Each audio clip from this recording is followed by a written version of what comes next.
Did you see the headlines yesterday concerning depletion in the reserve of shale oil in the U.S.? Yes, They've started going into importing. Is that good news for countries like Nigeria? For me, in the short term, I don't think there's anything to celebrate there, because the fact remains that even as we speak, there are still countries, there are still people, that are in need of Nigerian crude. And if the price of crude oil is at the level it is now, it is because of some mechanisms between major players in OPEC and outside OPEC. And of course, Nigeria, as a country that benefits fully from this sector, has also been running back and forth to ensure that probably there is production cut to help us, get back to price increase. So the fact is, the long-term forecast is that the price will go up. Towards the end of the year, probably we should be seeing anything between $60, $70 a barrel, hopefully, with all the indices, that we're seeing on ground, all the forecasts we've had from experts. We hope before the end of the year, we should be seeing $60, $70 a barrel. We are not sure this thing will get up to $100 anymore, because, of course, Iran is back in the stream now.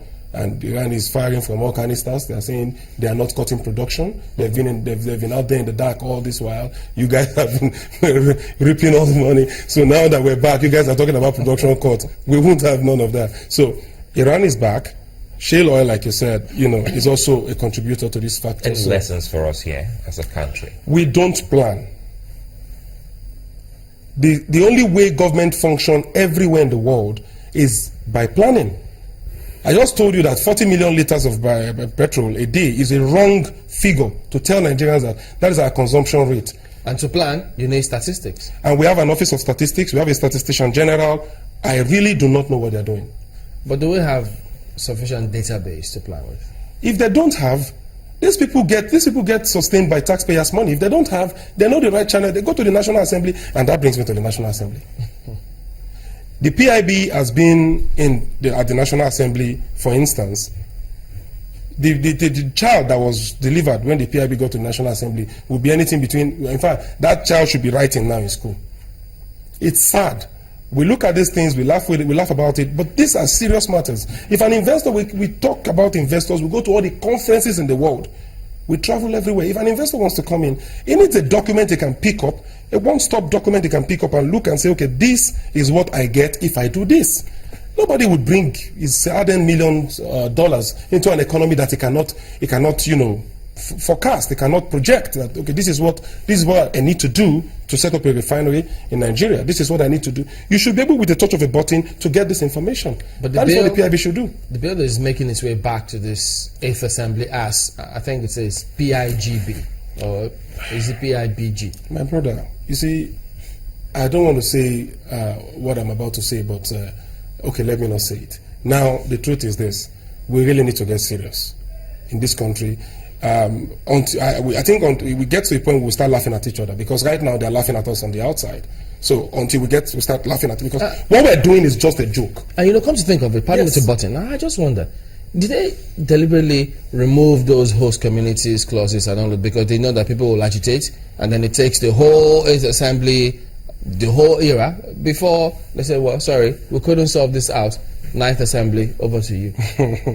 Well, it may not be deliberate. The truth is, I've attended several public hearings with regards to the PIB myself. The Senate Committee on Petroleum Upstream, Downstream, as well as the counterpart in the House of Reps, I as a person, as a Nigerian, maybe my views, I expect more from them than what I see. Because if you are sitting atop such a very important committee, I expect you would have engaged consultants from wherever in the world you need to. You need oil and gas lawyers, accountants, even oil and gas journalists. You need everybody's input. Everybody's input. After you've engaged everybody, there's still the local politics. I do recall that concerning that host communities, I think that debate happened on the floor of the Senate, and we could see that passions and tempers were flaring then, where some senators felt that, the Niger Delta was getting, Niger Delta states were getting their derivation. They had the Ministry of the Niger Delta dedicated to them. They also had the NDDC, and now they want host communities fund again. There was that kind of contention. How do you think that could be, is removing it the only way to solve it? It's not. It's all about lobbying and discussions. It's been a long time coming that the issue of host community has been, causing a lot of drama, with regards to the PIB. I've spoken to quite a number of people from the Niger Delta. I mean, a lot of them frontline activists and politicians that I've spoken to over the years, and I've met some of them who told me that we don't need any more money. That 13% derivation is okay. Because ask us, 13% derivation, what have we done with it?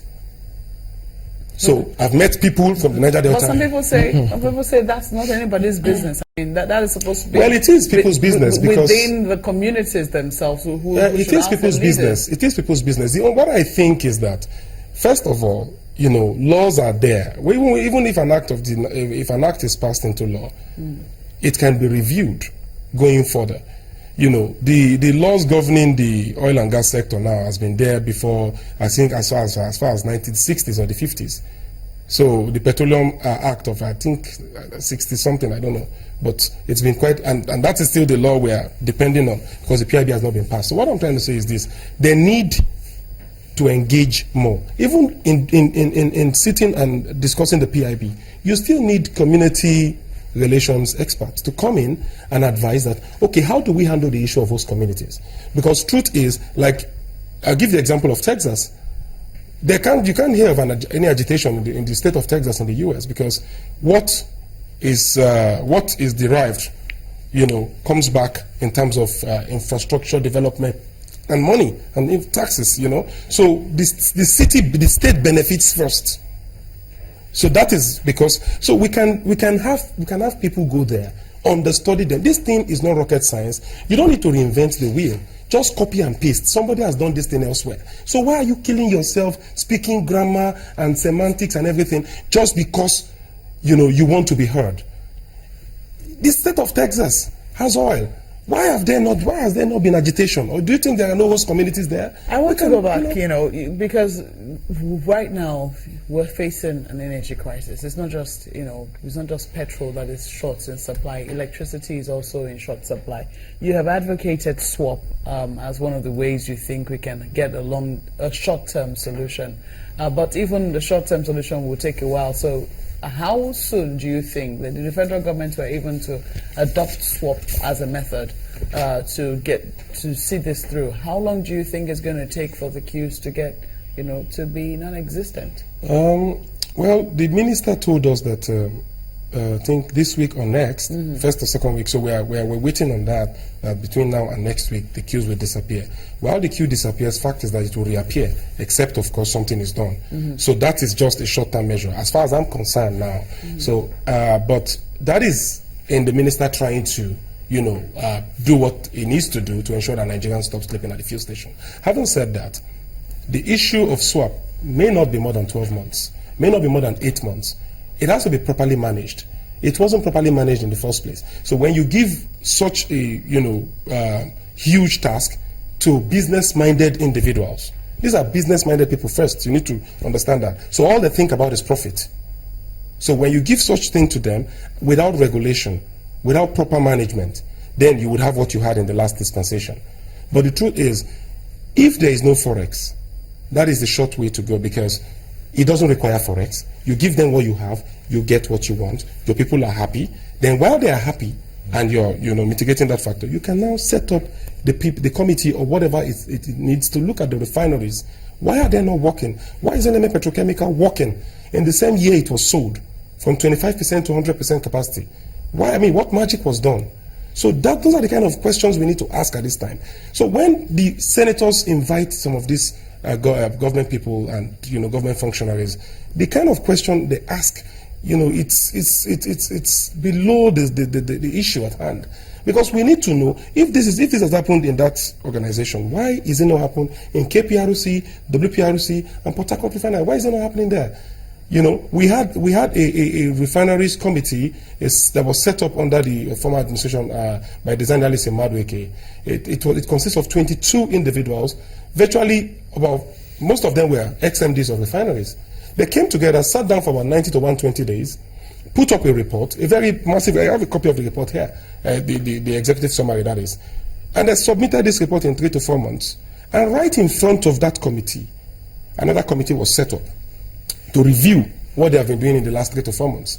And 6 months after that committee was set up to review, they've not been able to form a quorum. They've not met, they've not sat. So that is how we run this country. Now, that document that was put together, I think Kalu Idika Kalu was chairman of that committee, if I recall. That document that was put together by that committee is still there. These were eggheads, because at the time, we don't know, as at early 90s, 91 or thereabout, Nigeria was exporting petrol to West African countries, to Ghana, to Cote d'Ivoire, to Sierra Leone. We're exporting petrol. For us to export refined product, it means we have enough. And the refineries are designed in a way that if it is 20,000 barrels it can produce today, it can be expanded. As your population grow, you expand the refinery.